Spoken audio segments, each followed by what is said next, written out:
खुबशे जाणां ते म्हणटात की आपल्याक प्रायजां मेळटा, बरो तूं फेमस जाता, लोक वळखोंक लागता म्हणून गिताना करपाची. तुमचो कित्याक एक्सपिरियन्स आहा हेच्या फाटल्यान? हांव पयलींच सांगलें न्हू, हांव RSSचो स्वयंसेवक. बरोबर. संघान आमकां पयली पासून प्रसिद्धी परानमुक्ता, प्रसिद्धी पासून दूर. संघ काम करता पण प्रसिद्धी करिना. आता तरी आजच्या जगात ती प्रसिद्धी करपाची. This is the age of advertisement बरोबर. And propaganda. डिजिटल एरा चालू आसा.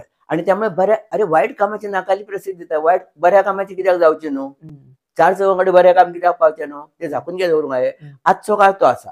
त्यामुळे संघाची प्रसिद्धी जाता. पण पयलीं एक काळ असो आसलो की आमी प्रसिद्धीक ना. आमी आमचें काम करप निमूटपणे चल, प्रसिद्धी ना. ती मेंटॅलिटी म्हाजी आसा. कसल्याच गोष्टीची प्रसिद्धी नाका म्हाका. एक गोष्ट.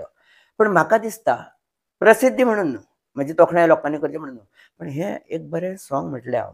ते स्टार मेकर बी तेजेर हांव टायमपास म्हणून गाता केन्ना.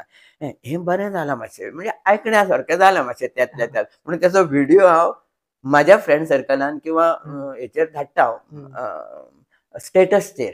त्या स्टेटसचेर म्हणजे सगळे 100-150 ऑन एन एवरेज ते व्ह्युअर्स आसता सादारणपणान. तेच आसता, ते पळयल्या शिवाय थोडी ना. त्यामुळे हांव मुद्दम धाडटा ते, मागीर कमेंट्स बी येता. प्रोपगंडा म्हणून न्हू, प्रसिद्धी म्हणून न्हू, की कदाचित तेणें कमेंट करचें केन्ना तरी म्हाका फोनूय करचो. हें तुजें मातशें बरें जावंक ना, हें मातशें तूं हें सारकें कर अशें सांगचें म्हाका, करेक्शन करचें. ते हेतून हांव तें करता. आवडलें जाल्यार बरें जालें, मातशें तूं बरें करूंक शकतलो. जे त्या स्टार मेकराचेर आमचे फ्रेंड असता ते येता, तेंचे कमेंट्स असता, ते आमचे न्हू कोण, ते भायले. ते कळ्ळें.